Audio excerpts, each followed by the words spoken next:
was like August 17th, even August 17th, 2016.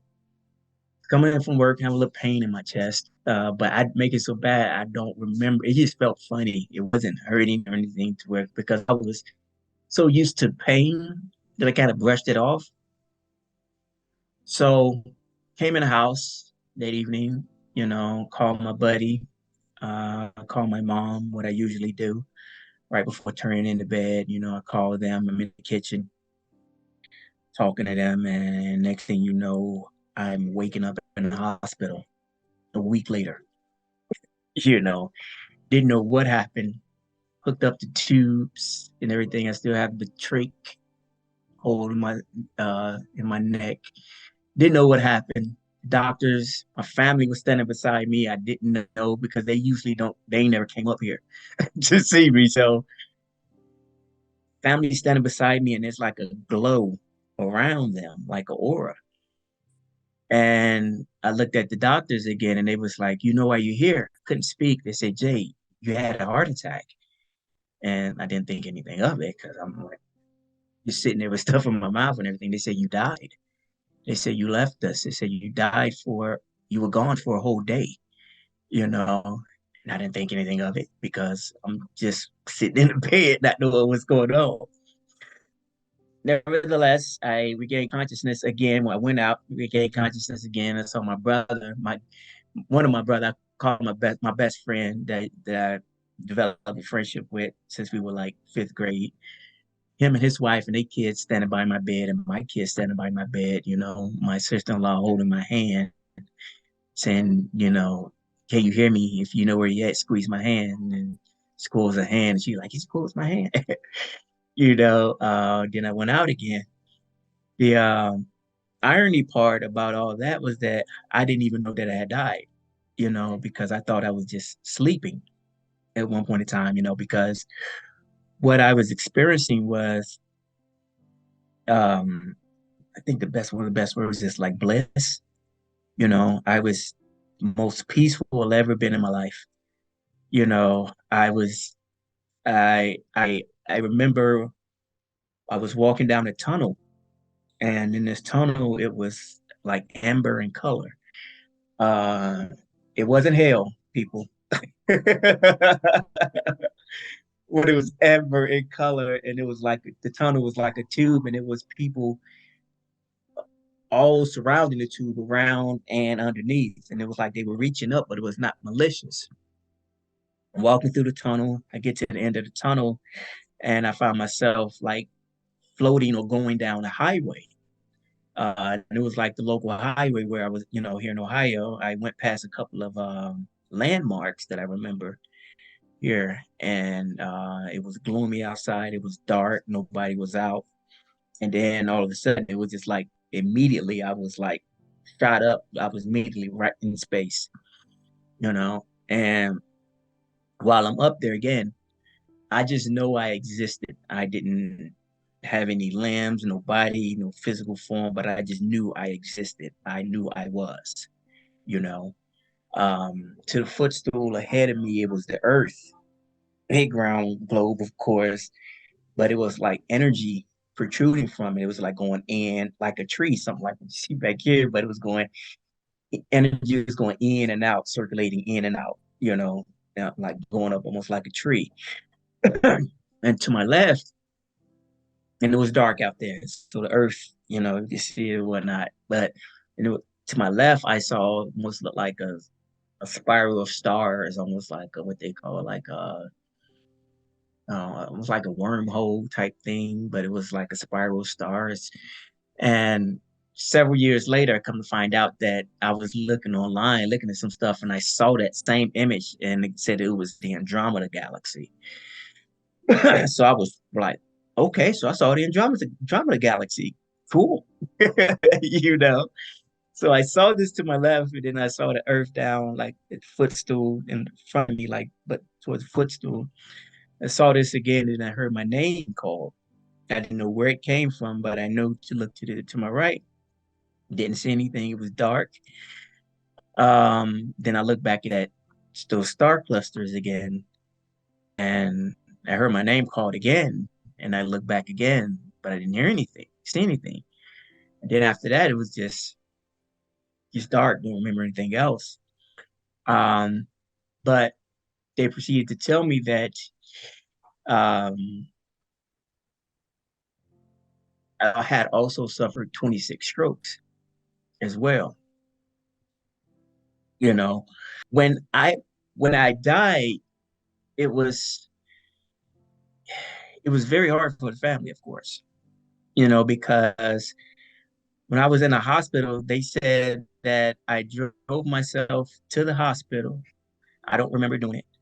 Parked my car, walked through the emergency room doors, and as soon as I got through the doors, I immediately collapsed. It's almost as if it was like a malachim or angel or spirit literally jumped in my body and was driving for me and got there. And as soon as I got through the door and left, was like, okay, y'all take care of him now. That's what it was like. But I went into cardiac arrest, cold blue. They came out, got me back, and I went into cold blue again. They got me back again. Then they put a stent in my heart to stabilize me and life flighted me to Riverside Hospital, which was a trauma hospital here. While I was there, they say that I opened my eyes and they saw that I was fighting, so they wanted to fight with me. So they kept working on me. So while they was working on me, apparently they called my parents, my mom in Chicago, and said, "Someone need to get up here. He's not doing good. We don't, know what it's going to be." So, of course, they were shocked. And they said we were working on it for 45 minutes. My mom was like, 45 minutes and y'all just calling me about my baby. So so they got ready. They told them everything. They got ready to make their way back up here. They still working on me. And after I went out like two more times, then they tried to get me back and then they lost me. No heartbeat. It was deceased. So then shortly after they called my mom and said, it's sorry, didn't want to inform you, it's too late, but we lost him. He's gone. So my mom and my sister and him, they reacted the way they would. My sister fell to her knees, listening and stuff like that, heard the news. She posted on social media, I think I sent you that, on social media, telling everybody, how she felt, how her heart felt, and, that I was, gone and stuff. And RIP posts was coming in left and right and stuff like that. My mom still didn't, she heard it, but she wasn't like, it didn't sink in. So they made their way up here. And Chicago was like 5, 6 hours away. So when they got up here, I think it was like early morning of the 18th or something like that. And my mom got off the elevator. She's like, okay, where's my baby? And my kid's mom, she said, he's gone. He's been gone all day. He's he's not here. And so my mom started crying, fell to, dropped to her knees. And they came in the room to see me. My body had swell. Still have cracks, skin cracks all over my body. Still got the burn marks on my chest when they, had to give me the paddles and everything. So when they walked in, and hooked up the tubes and everything. My children were there because my children were here.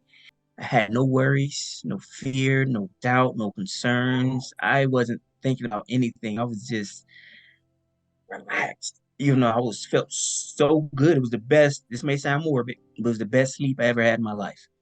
Uh, but they nursed getting me back to health and everything. And like I said, my girlfriend at the time, she was still there. My sister-in-law, my kid's auntie, she stayed there every night. They had to make her go home as well. And I had so much love and support that it was crazy. So many people praying for me, churches, people that I didn't know, but it was humbling experience. But my girlfriend, she was holding my hand. I remember she was holding my hand, and I could talk, had the trachea and everything, and she was right there by me talking and everything. And I look over and I just a tear, get teary eyed, a tear rolled down my eye, and I looked over, looked up at her, and I said, I said, will you marry me? And she said yes, of course. And she just read my lips because I couldn't talk. So she read my lips and I said, will you marry me? So we got engaged in the hospital.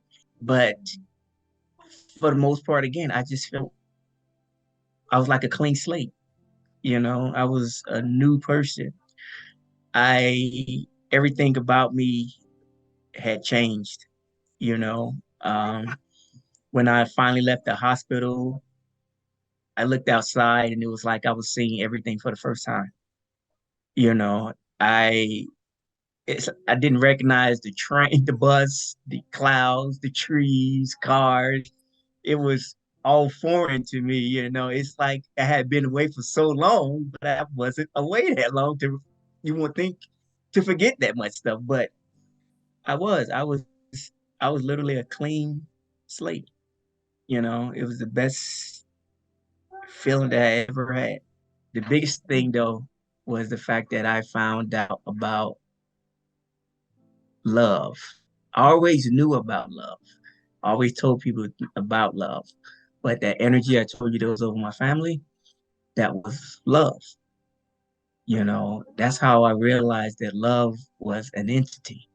Love is an actual being, just like the creator, and it can exist in all places at all times with anyone and everyone that it chooses to.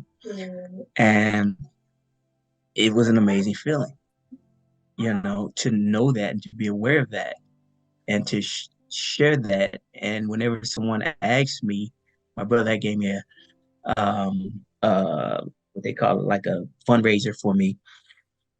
And I was only out of the hospital for like a couple months. They would ask me, they said, so you have a message or anything? And I said, love. I said, if there's nothing else, love. I said, if you don't know it, learn to know it because it knows you, it's the thing that drives us, that keeps us going, the reason we're still here, the reason the planets revolve around the sun.